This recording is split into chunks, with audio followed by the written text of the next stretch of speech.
a penultimate book called Zechariah from the Old Testament. ఈరోజు మనము పాత నిబంధనలో చివరి అధ్యాయం కంటే ముందున్న చివరి పుస్తకం కంటే ముందున్న పుస్తకం జకరియా గ్రంథాన్ని ధ్యానించుకుందాం. Zechariah means Jehovah is remembered. Zechariah అన్నదానికి అర్థం ఏంటి అంటే యెహోవా జ్ఞాపకము చేసుకొనెను. It is said that there are more than 20 Zechariahs mentioned in the Holy Writ. చూడండి, పరిశుద్ధ గ్రంథంలో 20 మంది జకరయాల గురించి చెప్పబడుతుంది అని అంటారు. More than 20. 20 కంటే ఎక్కువ. And he is one among them. వారిలో ఈ జకరియా ఒకరు. And there are so many reasons as to why this book is called unique, as we see in other books too. మనము మిగతా గ్రంథాలు పుస్తకాలలో అవి అసమానమైనవి అని చూసినట్టుగానే ఈ గ్రంథానికి కూడా చాలా కారణాలు ఉన్నాయి ఇది అసమానమైన పుస్తకం చెప్పుకోవడానికి. Reason number 1, మొదటి కారణము, it's a Christ centered prophecy. ఇది క్రీస్తు కేంద్రముగా ఉన్న ప్రవచనము. Lot of prophecies deal with the Christ and the very person of God, Jesus Christ. అనేకమైన ప్రవచనాలు అవి క్రీస్తు గురించి ప్రస్తావిస్తూ ఉంటాయి. అంటే దేవుని యొక్క కుమారుడు యేసుక్రీస్తు గురించి ప్రవచనాలు చెప్పబడుతూ ఉన్నాయి. And reason number 2, రెండవ కారణము, this is the longest of all the 12 books penned by minor prophets. ఈ చిన్న ప్రవక్తలు రాసిన గ్రంథాలలో ఈ చిన్న ప్రవక్తల గ్రంథాలన్నింటిలో కూడా ఈ గ్రంథమే అతి పెద్దది. This has 14 chapters. దీంట్లో 14 అధ్యాయాలు ఉన్నాయి. It talks about 2 important things. ఈ రెండు అతి ప్రాముఖ్యమైన విషయాల గురించి చెప్తుంది. The Lord of Hosts is written more than 50 times. సైన్యములకు అధిపతి యెహోవా అన్న మాట 50 సార్ల కంటే ఎక్కువ రాయబడింది. Which means God is on top. దాని అర్థం ఏంటి అంటే దేవుడే అన్నిటికంటే ఉన్నతంగా ఉన్నవాడు. And the second most mentioned word is Jerusalem, written about 40 times or mentioned about 40 times. ఈ గ్రంథంలో రెండవ పదం ఏదైతే ఎక్కువ సార్లు అంటే సుమారు 40 కంటే ఎక్కువ సార్లు రాయబడింది యెరూషలేము. So God and his person and God's place.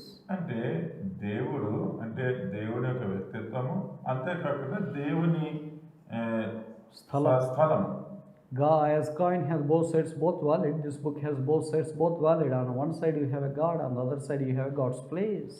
ఒక నాణము ఇరువైపులా అది ఎలా చెల్లుతుందో అదే విధంగా ఈ గ్రంథంలో కూడా ఇరువైపులా చెల్లే విధంగా ఒకవైపు దేవుడు ఒకవైపు దేవుని సన్నిధి ఉంది.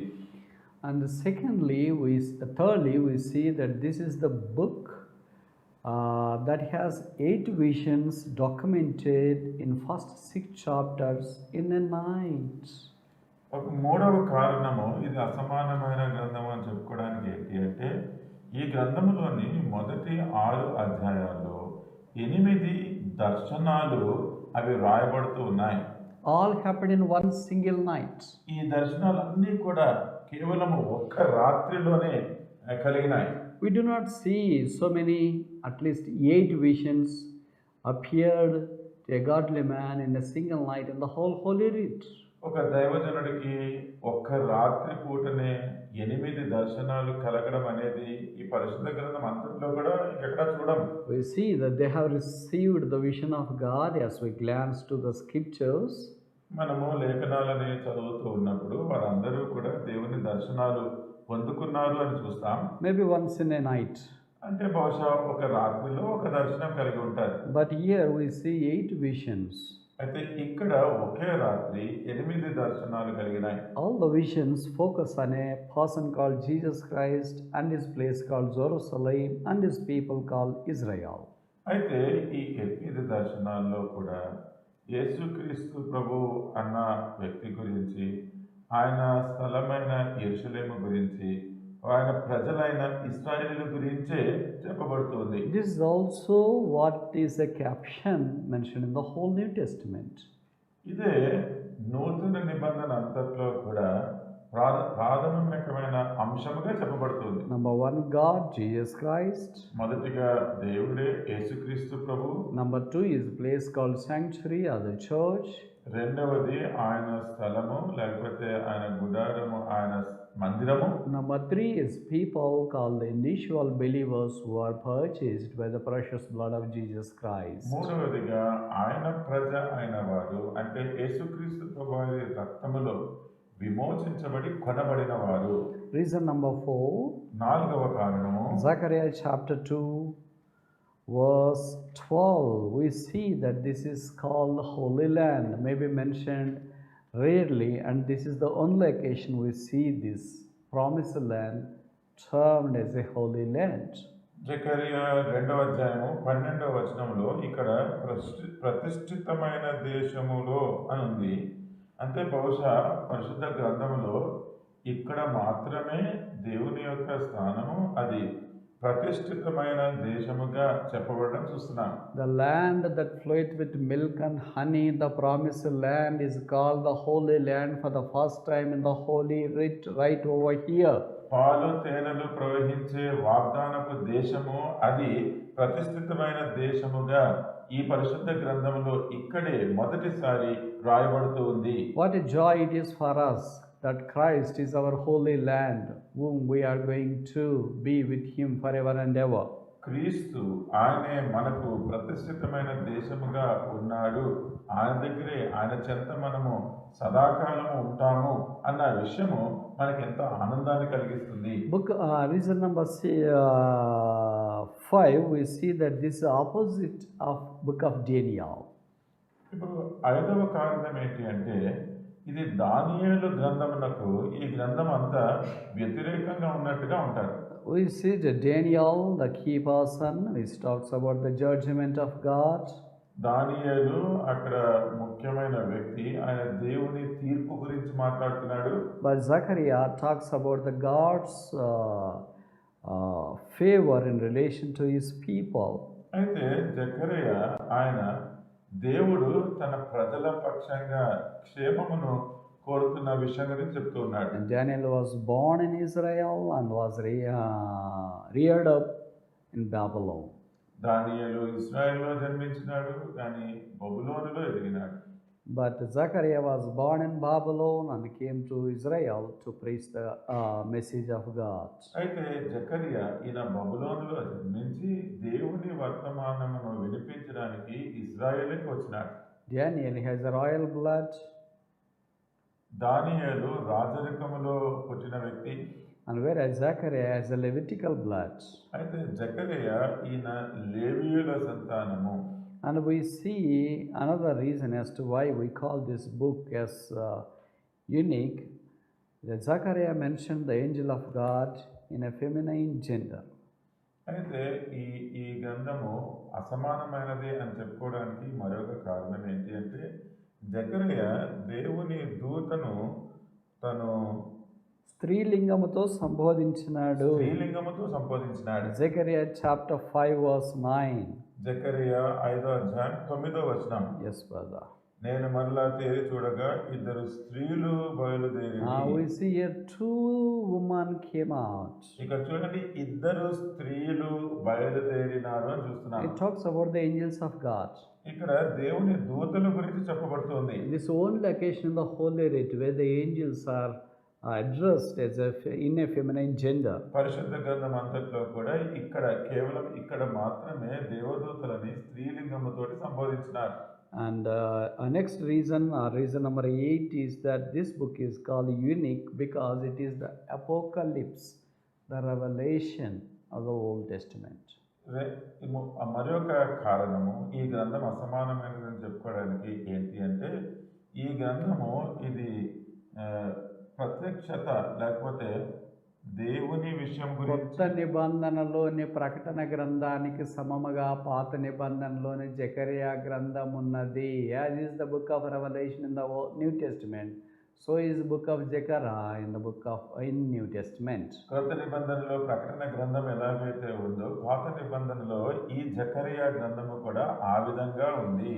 That's the reason as to why we see the visions of God mentioned time and again here in the book of Zechariah. అందుకని జకరియా గ్రంథంలో పదే పదే దేవుని యొక్క దర్శనాల గురించి చెప్పబడుతున్నాం మనం చూస్తున్నాం. God unleashed himself in countless ways to the people of Israel, that is so close to them, and no matter what they are, and he was none close to others.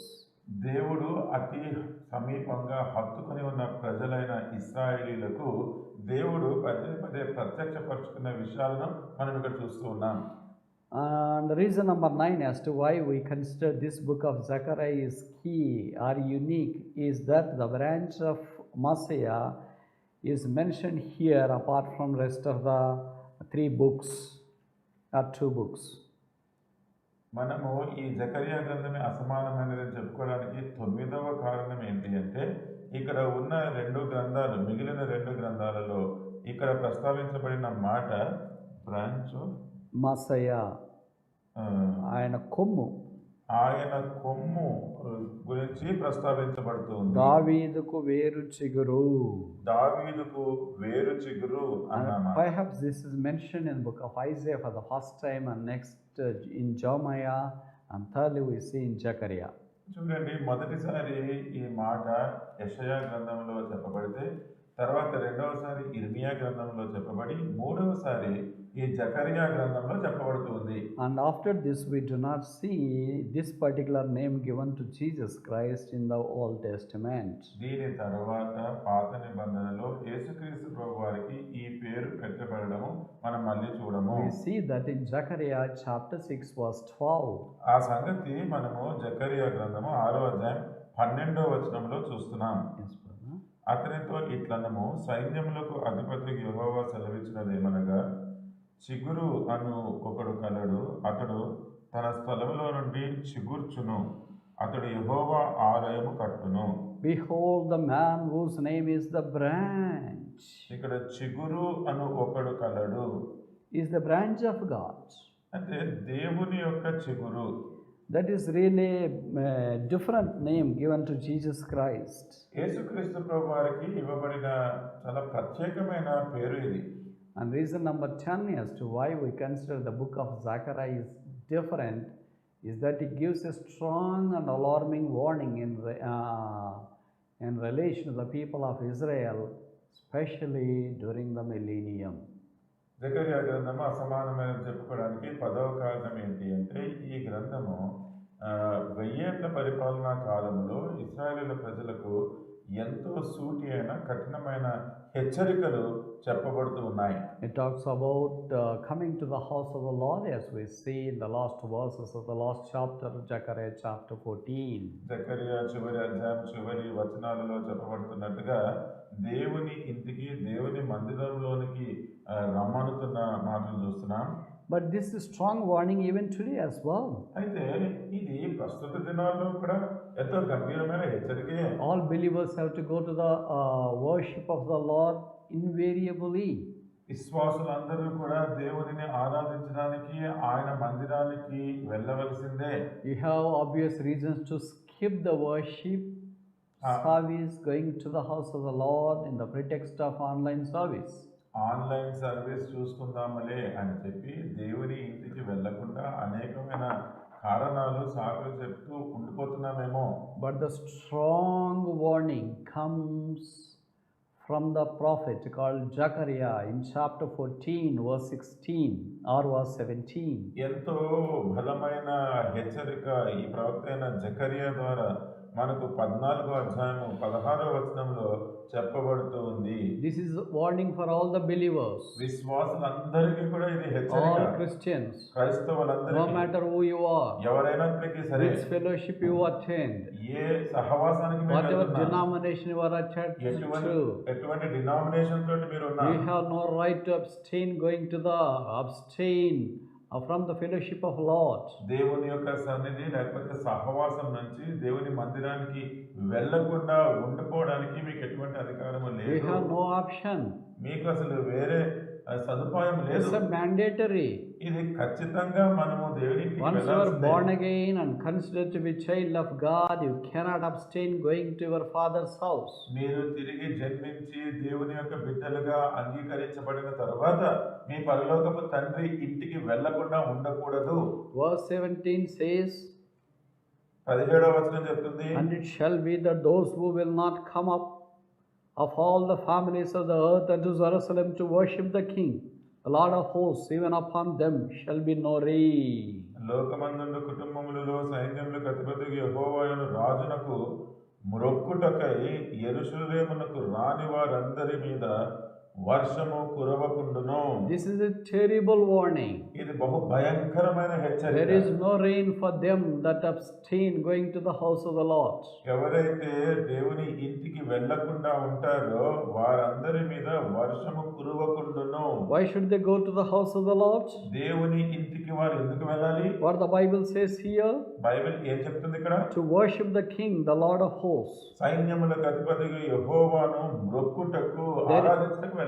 There is no reason as to why I go to the house of the Lord other than the reason mentioned here, worshiping the King, the Lord of hosts. ఇక్కడ చెప్పబడిన కారణం ఏదైతే ఉందో సైన్యములకు అధిపతియగు యెహోవాను మ్రొక్కుటకు ఆరాధించుటకు కాక మరి ఏ కారణం బట్టి కూడా మీరు మందిరానికి వెళ్ళాల్సిన అవసరం లేదు. This is the strong warning. ఇది బహు బలమైన హెచ్చరిక. Take this warning to yourself. ఇది మీరు కూడా హెచ్చరికగా తీసుకోండి. Don't say that it is not for me, for the believers who dwelt in the Old Testament dispensation. ఇది నాకు కాదు, పాత నిబంధన కాలంలో నివసిస్తున్న విశ్వాసుల కొరకు చెప్పబడింది అని మీరు అనొద్దు. No, it is for you. ఇది మీకు కూడా. You are already seeing the ramifications of refraining going to the house of the Lord for worship, the King of the Lords. ఇప్పుడు సైన్యములకు అధిపతియగు యెహోవాను ఆరాధించకుండా ఆయన మందిరానికి వెళ్లకుండా ఇంట్లో ఉంటూ దాని పర్యవసానం ఏదైతే ఉంటుందో అది ఇప్పటికే మనమంతా అనుభవిస్తూ ఉన్నాం. What is that? ఏంటన్నది? It says that there will be no rain.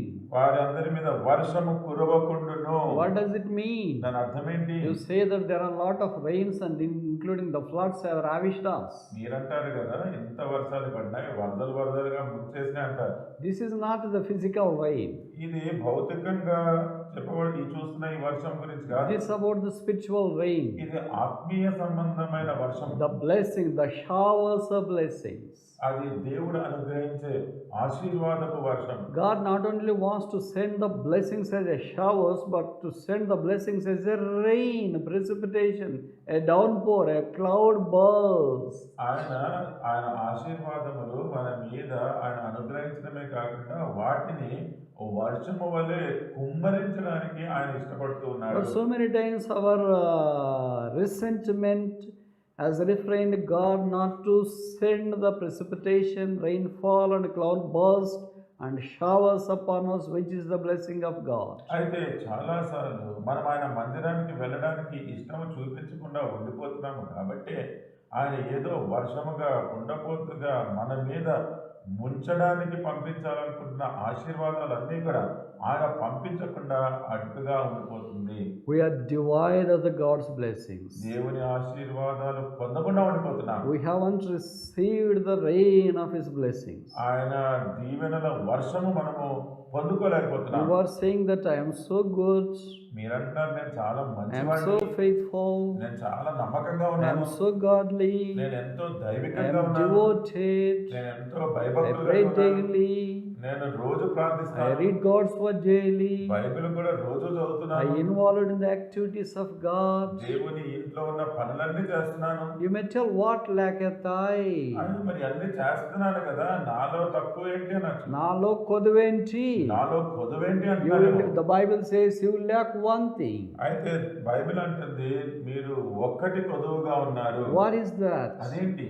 Not going to the house of the Lord to worship the King of the Lord of hosts. సైన్యములకు అధిపతియగు యెహోవా ఈ రాజైన దేవుణ్ణి ఆరాధించడానికి ఆయన మందిరానికి వెళ్లకుండా You ఉండిపోతున్నారు. refrain worshiping the King of the Lord. సైన్యములకు అధిపతియగు యెహోవాను ఆరాధించడంలో మీరు వెనకాడుతూ ఉన్నారు. That could be the one of the reasons as to why we haven't received the blessing of God.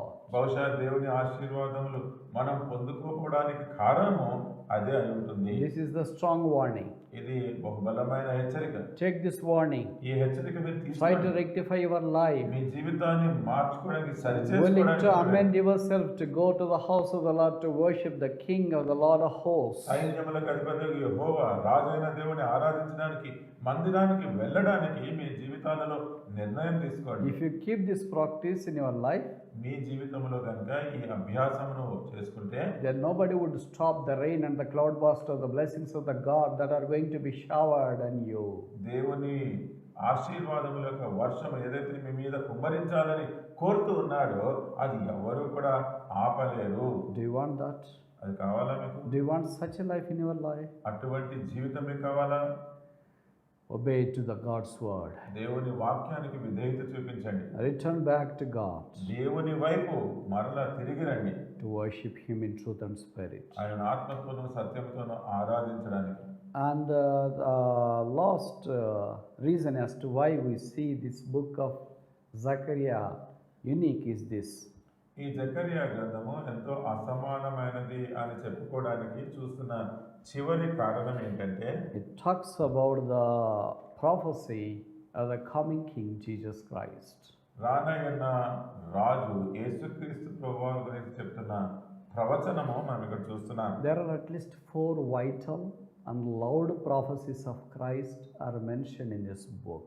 క్రీస్తు వారు రానయ్యున్నారు అన్న దాని గురించి ప్రవచిస్తూ 4 ఎంతో కీలకమైన ఎంతో స్పష్టంగా చెప్పబడుతున్న ప్రవచనాలు మనం చూస్తున్నాం. Number 1, Zechariah chapter 9 verse 9. మొదటిది జకరియా 9వ అధ్యాయం 9వ వచనం. Rejoice greatly, O daughter of Zion, shout, O daughter of Jerusalem, behold thy king cometh unto thee, he is just and having salvation, lowly, riding upon an ass, and upon a colt the fowl of an ass. సియోను నివాసులారా బహుగా సంతోషించుడి, యెరూషలేము నివాసులారా ఉల్లాసముగా ఉండుడి. నీ రాజు నీతిపరుడును రక్షణ గలవాడును దీనుడునై గాడిదను గాడిద పిల్లను ఎక్కి నీ యొద్దకు వచ్చుచున్నాడు. This king is just. ఈ రాజు నీతిపరుడు. This king is lowly. ఈ రాజు దీనుడు. This king is riding upon an ass. ఈ రాజు గాడిద మీద వస్తూ ఉన్నాడు. This is the entry of the King of Kings into Jerusalem. యెరూషలేములోనికి రాజైన రాజులకు రాజు యొక్క ప్రవేశము ఇది. This we see in all the 4 Gospels, and we call that as the Palm Sunday. ఈ విషయాన్ని మనము నూతన నిబంధన 4 సువార్తల్లో కూడా చూస్తాము. ఈ సంఘటనను మనం మట్టల ఆదివారము అని పిలుస్తాం. And before that could happen, literally, the prophet came out with the meekness of Jesus Christ. అది వాస్తవంగా ఆ సంఘటన జరగక ముందే ఈ ప్రవక్త ఇక్కడ ఎంతో దీనుడై ఈ విషయాన్ని చెప్తూ ఉన్నాడు. And secondly, the betrayal of Jesus is mentioned in Zechariah chapter 11 verse 12. రెండవదిగా జకరియా 11వ అధ్యాయం 12వ వచనంలో యేసుక్రీస్తు ప్రభువాన్ని అప్పగించడం అనే విషయాన్ని చూస్తూ ఉన్నాను. And I said unto them, if ye think good, give me my price, and if not, forbear. So they weighed for the price 30 pieces of silver. మీకు అనుకూలమైన ఎడల నా కూలి నాకు ఇయ్యుడి, లేని ఎడల మానివేయుడని నేను వారితో అనగా వారు నా కూలికై 30 తులముల వెండి తూచి ఇచ్చిరి. They weighed for my price 30 pieces of silver. నా కూలికై 30 తులముల వెండి తూచి ఇచ్చిరి. This all we know that Judas Iscariot has betrayed Jesus Christ for 30 pieces of silver. మనందరికీ తెలిసిన సంగతి, యూదా ఇస్కరియోతు 30 నాణెముల కొరకు యేసుక్రీస్తు ప్రభువును అప్పగించినాడు. See how exactly, how absolutely the word and the prophecy of betrayal of Jesus Christ is mentioned before he was betrayed. చూడండి, యేసుక్రీస్తు ప్రభువారు యూదా ఇస్కరియోతు చేత అప్పగించబడక ముందే ఈ ప్రవచనలో ఎంత ఖచ్చితంగా ఎంత సరిగా ఎంత స్పష్టంగా ఆ అప్పగించే విషయం గురించి ఇక్కడ ప్రవచనం చేయబడుతుంది. And thirdly, మూడవది, his crucifixion is mentioned in chapter 12 verse 10. యేసుక్రీస్తు వారి సిలువ వేయబడడం గురించి 12వ అధ్యాయం verse 10. 10వ వచనంలో చెప్పబడుతోంది. Chapter 12 verse 10. జకరియా 12 10వ వచనం.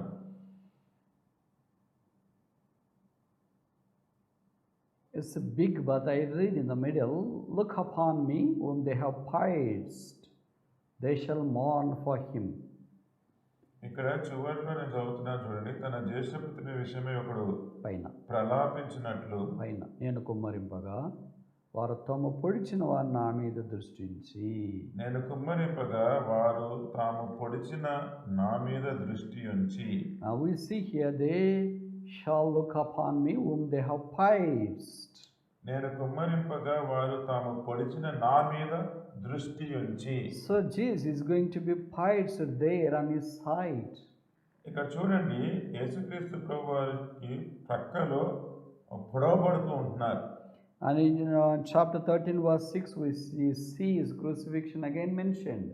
ఆయన సిలువ వేయబడడం గురించి మరొకసారి 13వ అధ్యాయం 6వ వచనంలో కూడా చెప్పబడడం చూస్తాం. One shall say unto him, what are these wounds in thy hands?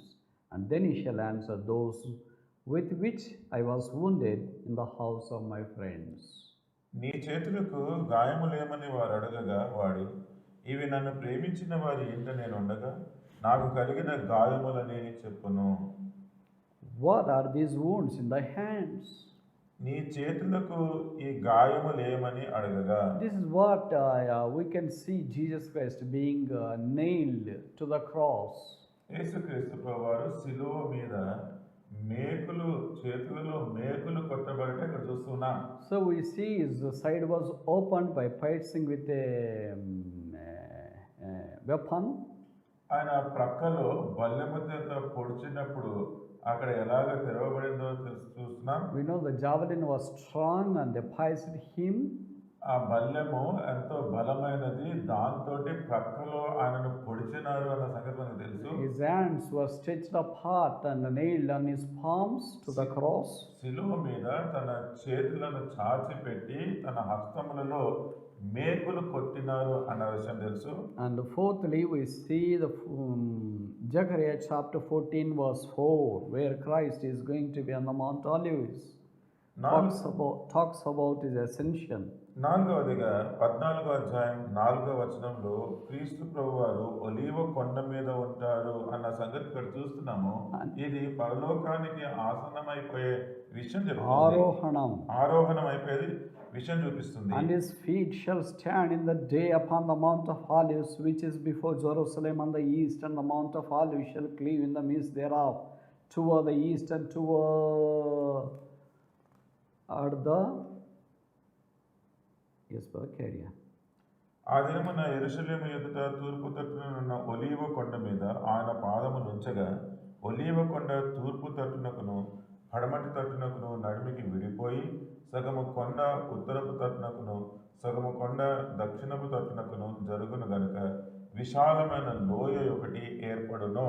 So we see fourfold unleashing of the Christ life in the book of Zechariah prophesied.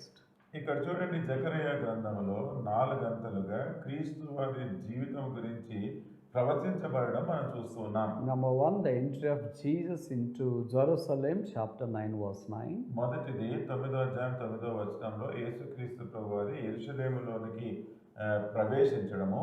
Number 2 is betrayal, as we see in chapter 11 verse 12.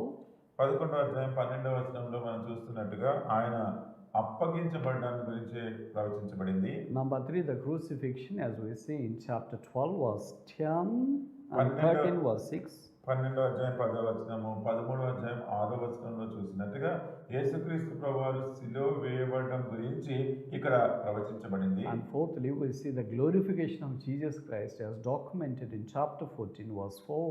14వ అధ్యాయం 4వ వచనంలో ఇక్కడ రాసి పెట్టి వచ్చిన సంగతి ఏంటి అంటే యేసుక్రీస్తు ప్రభువారు ఆరోగ్యమై మహిమపరచబడటం మనం ఇక్కడ చూస్తున్నాం. That's the reason as to why we caption this 14 chapter long book among all the minor prophets as a Christ centered prophecy. అందుకనే చిన్న ప్రవక్తల గ్రంథాలన్నింటిలో కూడా ఎంతో సుదీర్ఘమైన లేకపోతే పెద్దదైన 14 అధ్యాయాలు కలిగిన గ్రంథము. దీనికి అంశము యేసుక్రీస్తు ప్రభువారి జీవితం గురించి చెప్తున్న గ్రంథము అని చెప్తున్నాను. So we have seen at least 10 reasons as to why this book is considered to be unique from the rest of the books. ఈ గ్రంథము మిగతా గ్రంథముల కంటే అసమానమైనది అని చెప్పుకోవడానికి మనము 10 కారణాలు చూసినాం. We have a snapshot of this book in 3 divisions. ఈ గ్రంథమంతా కూడా మనము 3 భాగాల్లో సంక్షిప్తంగా చూసుకోవచ్చు. The first part constitutes with chapter 1 all the way down to chapter 6, talks about the 8 visions of Zechariah. మొదటి భాగము మొదటి అధ్యాయం నుంచి 6వ అధ్యాయం వరకు జకర్యాకి కలిగిన 8 దర్శనముల గురించి చెప్పబడుతుంది. And second part composes of chapter 7 and chapter 8 deals with the 4 messages God has unleashed to Zechariah. తర్వాత 7వ అధ్యాయము 8వ వచనంలో దేవుడు జకర్యాకు అందించిన 4 వర్తమానాలు సందేశాలు మనం చూస్తున్నాం. And thirdly, chapter 9 through chapter 14, we see the 2 burdens rested upon the shoulders of Zechariah by God. మూడవ భాగంగా 9వ అధ్యాయం నుంచి 14వ వచనం వరకు దేవుడు జకర్యా భుజముల మీద అప్పగించిన బాధ్యతలు ఏంటో చూస్తున్నాం. So this will help us to scan through this book with all humility so that we can glean the message what the Lord has latent in this book. ఈ విధంగా ఈ 3 భాగాలు మనం ధ్యానిస్తూ ఉన్నప్పుడు దేవుడు ఈ ప్రవక్తకు ఏదైతే సందేశము లేకపోతే భారం అప్పగించినాడో ఈ విషయాలంతా కూడా మనము జాగ్రత్తగా పరిగి ఏలుకోవడానికి సహాయపడుతుంది. As we all know that this book also has at least 5 classic verses. మనకందరికీ తెలిసినట్లుగా ఈ గ్రంథంలో కూడా 5 చక్కని రమ్యమైన వచనాలు ఉన్నాయి. The first one we see in Zechariah chapter 4 verse 6. ఆ మొదటి చక్కని వచనము జకర్యా 4వ అధ్యాయం 6వ వచనంలో మనం చూస్తున్నాం. Zechariah chapter 4 verse 6. జకర్యా 4:6వ వచనం. And he answered and spake unto me, saying, This is the word of the Lord unto Zerubbabel, saying, Not by might, nor by power, but by my spirit, said the Lord of hosts. అప్పుడతడు నాతో ఇట్లా నేను జెరుబ్బాబెలు నాకు ప్రత్యక్షమగు యెహోవా వాక్కు ఇదే, శక్తి చేతనైనను బలము చేతనైనను కాక నా ఆత్మ చేతనే ఇది జరుగునని సైన్యములకు అధిపతియగు యెహోవా సెలవిచ్చెను. I don't think this verse is repeated time and again in the Holy Writ other than in this place. ఇక్కడ చెప్పబడుతున్న ఈ వాక్యము పరిశుద్ధ గ్రంథంలో ఇంకెక్కడా కూడా వ్రాయబడి ఉంటుందని నేను అనుకోను. Not by might, nor by power, but by my spirit. శక్తి చేతనైనను బలము చేతనైనను కాక నా ఆత్మ చేతనే.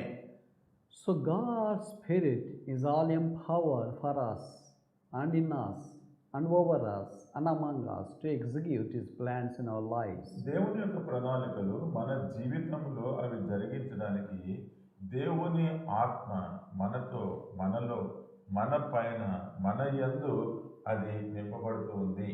And the second classic verse is mentioned in Zechariah chapter 8 verse 13. రెండవ రమ్యమైన వచనము జకర్యా గ్రంథం 8వ అధ్యాయం 13వ వచనము.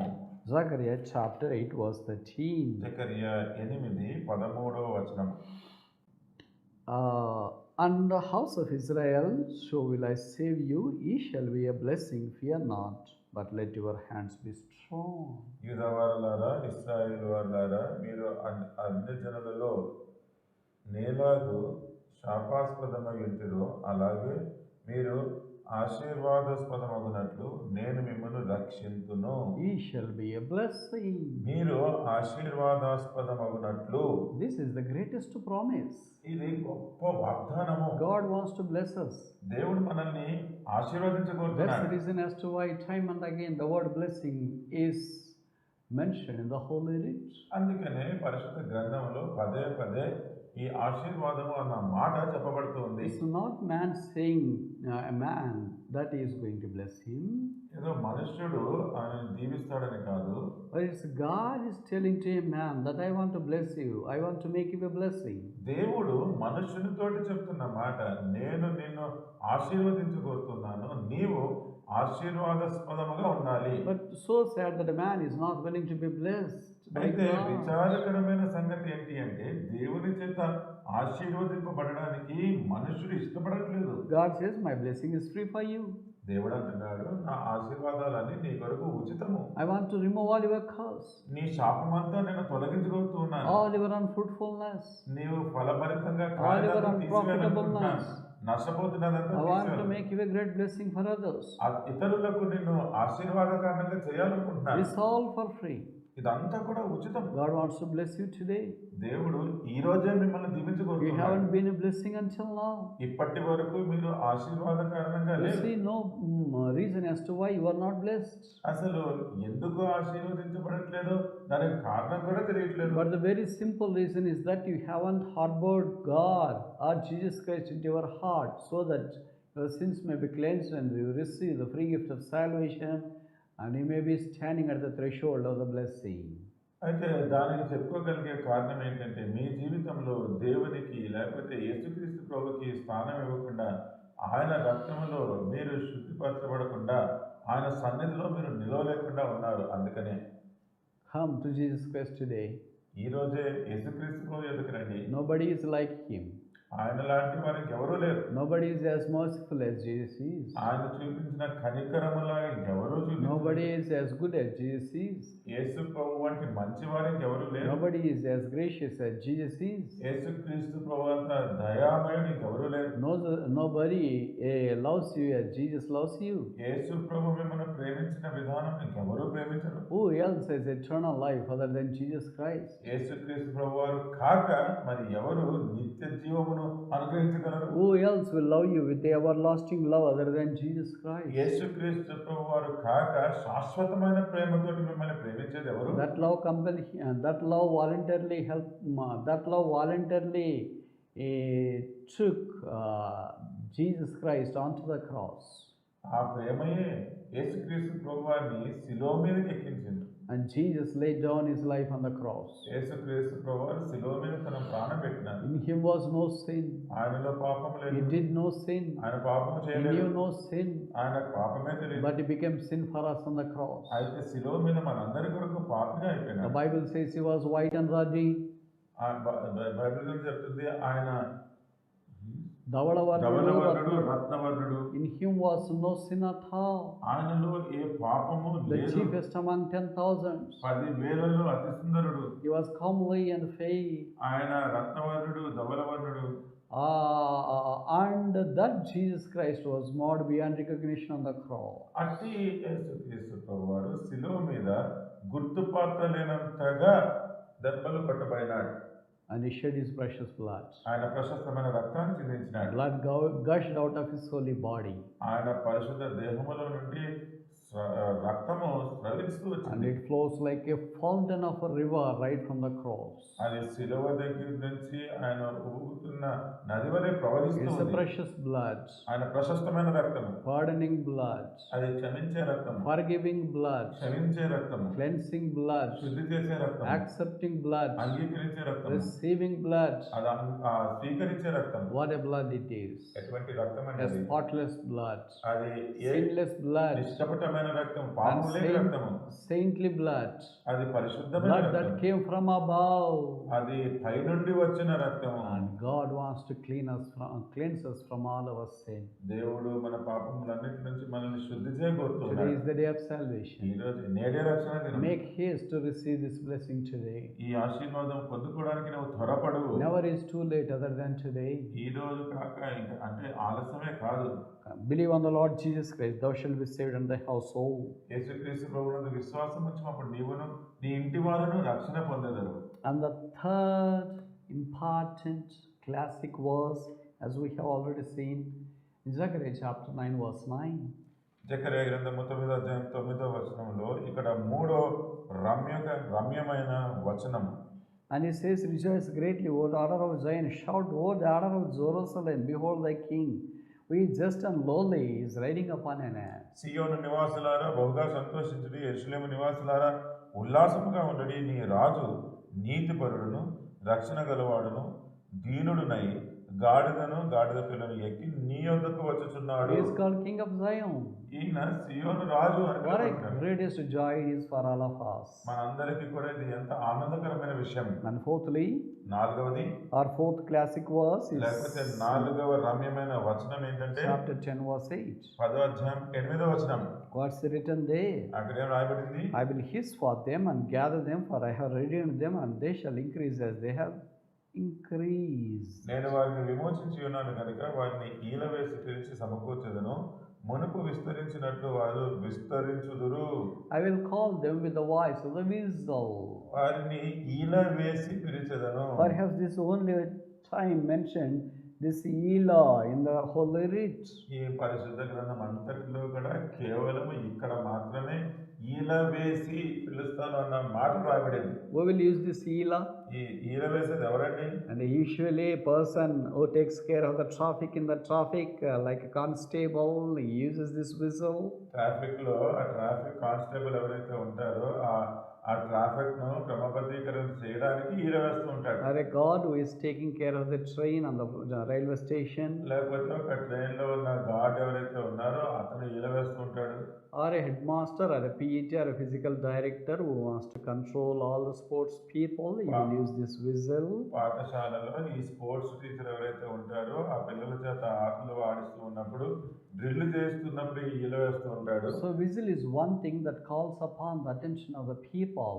ఈల వేయడం అనేది దేనికి సూచిస్తుందంటే అందరి యొక్క గమనం కోరుతుంది. God wants to restore the people who are scattered. చెదరిపోయిన వారందరినీ కూడా దేవుడు విమోచించబోతూ ఉన్నాడు. And fifth and final verse is mentioned in Zechariah chapter 10. ఐదవగా చివరి రమ్యమైన వచనము జకరియా 10వ అధ్యాయంలో చెప్పబడుతుంది. Now verse 9. 9వ వచనము. Yes, brother. అన్యజనులలో నేను వారిని విత్తగా దూరదేశములలో వారు నన్ను జ్ఞాపకము చేసుకొందురు, వారును వారి బిడ్డలను సజీవులై తిరిగి వత్తురు. They shall live with their children and turn again. వారును వారి బిడ్డలను సజీవులై తిరిగి వత్తురు. This is greatest promise given for us. మనందరి కొరకు ఇవ్వబడిన గొప్ప వాగ్దానం ఇది. God wants us to come back to him no matter what we are and where we are. ఎక్కడ ఉన్నప్పటికీ ఎలాంటి పరిస్థితుల్లో ఉన్నప్పటికీ దేవుడు తన తట్టు తిరిగి రావాలని కోరుతున్నాడు. This is the restoration God has planned for all the prodigal people. మనమందరము అంటే తప్పిపోయిన వారందరి కొరకు కూడా దేవుడు ఏర్పాటు చేసిన విమోచన కార్యం ఇదే. And he says that there is no indignation or condemnation for you. ఇది శిక్షా విధి లేదు అని ఆయన చెప్తూ ఉన్నాడు. I have blotted out all your sin. మీ పాపములన్నిటినీ కూడా నేను విడిచివేసినాను. I will remember your sin no more. మీ పాపములను ఇంకా జ్ఞాపకము చేసుకొనను. You can come to me at any time. ఏ సమయమందైనా మీరు నా యొద్దకు రావచ్చును. I want to bless you. మిమ్మల్ని ఆశీర్వదించగోరుతున్నాను. That's how he talks to the people of God time and again. పదే పదే దేవుని ప్రజలతో దేవుడు ఇలాగ మాట్లాడుతూ ఉన్నాడు. That's the reason as to why we see this verse, this phrase repeatedly mentioned in the book of Zechariah, chapter 1 verse 17, last part. అందుకనే జకరియా గ్రంథంలో ఈ మాట పదే పదే చెప్పబడుతూ ఉండడం చూస్తాము. మొదటి అధ్యాయము verse 17, last part. 17వ వచనంలోని చివరి భాగంలో కూడా ఇలాగుంది. Shall yet to Jerusalem. యెరూషలేమును ఆయన ఇకను కోరుకొనును. Which means people say that he will not desire Jerusalem any longer because this has become a center for scolding and a proverb. అయితే ఇక్కడ చెప్పబడుతున్న సంగతి ఏంటి అంటే ఇదంతా కూడా శాపమునకు లేకపోతే నిందకు సామెతకు ఆస్పదముగా చేయబడిన యెరూషలేమును దేవుడు ఇంకా కోరుకొనునా అనే ప్రశ్న ప్రజల్లో ఉంది. But God says that I will still choose, desire Jerusalem no matter what it is, how it is, where it is. అట్టి ప్రశ్న ప్రజల్లో ఉన్నప్పటికీ కూడా దేవుడు యెరూషలేమును కోరుకొనును అన్న సంగతి ఇక్కడ మనం చూస్తున్నాం. ఏ పరిస్థితిలో ఉన్నా సరే. Chapter 1 verse 17 says, "Yet he will choose Jerusalem." 17వ అధ్యాయము 17వ వచనంలోని చివరి భాగంలో యెరూషలేమును ఆయన ఇంకను కోరుకొనును అని చూస్తున్నాం. Not that ఇకను అన్న మాట చూడండి. And chapter 2 verse 12. 2వ అధ్యాయం 12వ వచనం. Shall choose Jerusalem again. యెరూషలేమును ఆయన ఇకను కోరుకొనును. And you see in chapter 6 verse 12. 6వ అధ్యాయం 12వ వచనంలో కూడా మనం చూస్తున్నాం. What does he do after choosing it? మనల్ని ఏర్పరచుకున్న తర్వాత ఏం చేస్తున్నాడు? కోరుకున్న తర్వాత. It says that in chapter 6 verse 12. 6వ అధ్యాయం 12వ వచనంలో చెప్పబడుతుంది. He shall grow up out of this place and he shall build the temple of the Lord. అతడు తన స్థలములో నుండి చిగుర్చును, అతడు యెహోవా ఆలయము కట్టును. He will not destroy it. ఆయన పడవేయడు, but he will build it. ఆయన కడతాడు. He is a master builder.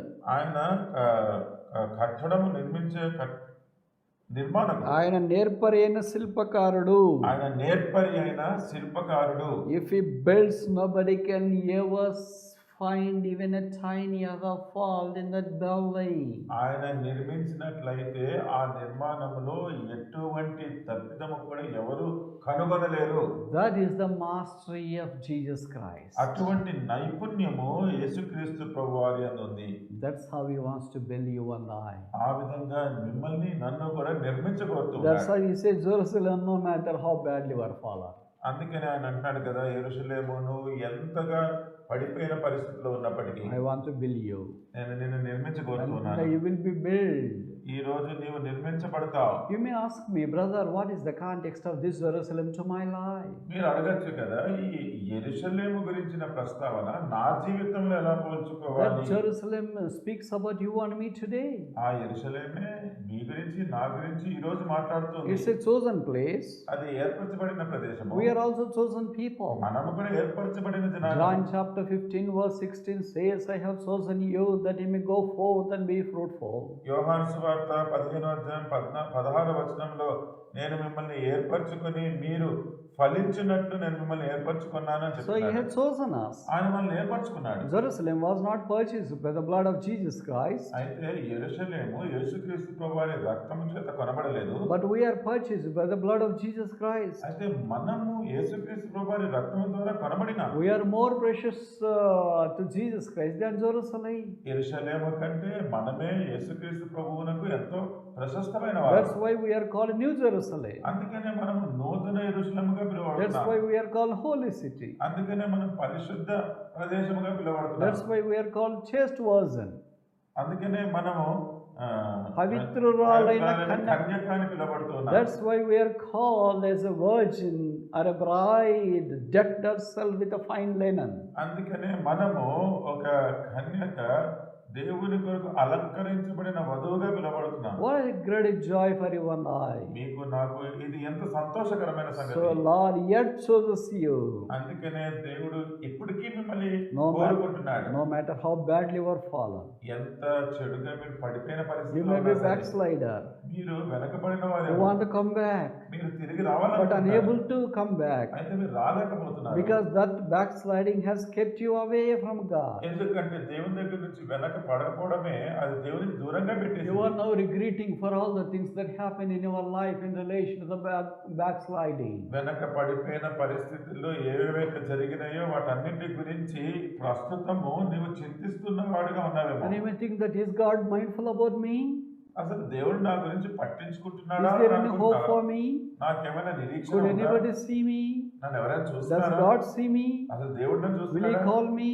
ఆయన నన్ను Will చూస్తాడా? he restore me? నన్ను తిరిగి నిర్మిస్తాడా? Will he help me?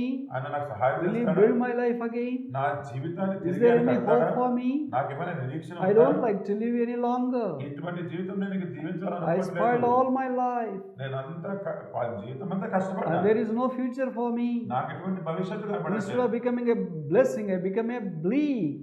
నేను ఆశీర్వాదకరంగా ఉండేది పోయి నేను శాపంగా అయిపోయినాను. Instead of becoming a blessing, I became a bane.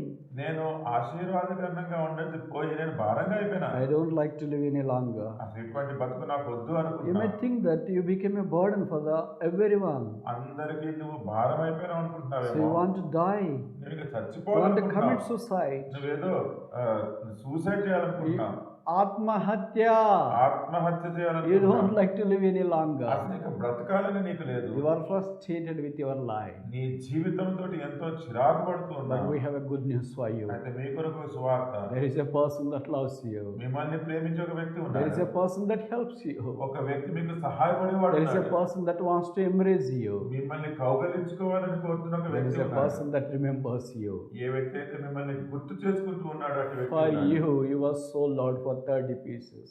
మీ కొరకే ఆయన 30 వెండి నాణెముల కొరకు అమ్మివేయబడినాడు. For you, he rode on the colt to Jerusalem. నీ కొరకే యెరూషలేమునకు ఒక గాడిద మీద ఎక్కి వెళ్ళినాడు. For you, he was hung on the cross. నీ కొరకే ఆయన శిలువ మీద వేలాడినాడు. For you, his side was pierced. నీ కొరకు ఆయన ప్రక్కన పొడుచుపడింది. For your sake, his hands were wounded. నీ కొరకే ఆయన చేతి మీద గాయాలు చేసినాడు. For you, you received the stripes on his holy body.